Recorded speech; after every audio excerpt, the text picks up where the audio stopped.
jemand in mich verliebt. Frohe Weihnachten und ein gutes neues Jahr an alle meine Freunde, die man überall sieht. Nun will ich endlich die große Liebe meines Lebens finden. Jemanden, der mich nicht vom Leben ausschließt. Jemand Schönes, Hübsches und sehr Süßes. Da könnte man stolz sein auf ein wunderschönes Biest.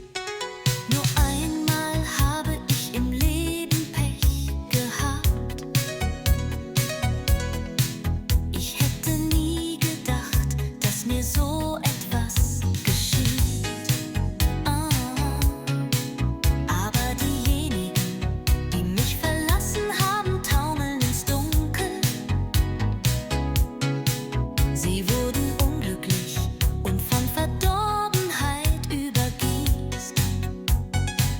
Das habe ich mit Hilfe meiner Kinder alles überwunden. Ich bin derjenige von Glück übersät und sein Leben genießt. Ich habe nie an Rache oder etwas Böses zu tun gedacht. Das bestätigt, dass mein Kopf damals besonnen handeln ließ.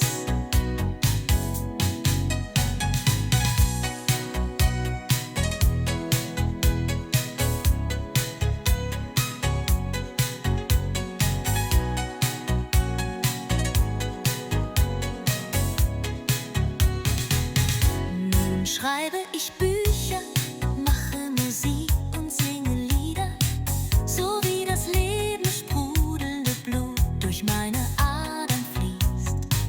Ich habe meine alten Kontakte wiederhergestellt, zum Glück mein Kreislauf wieder zusammenschließt.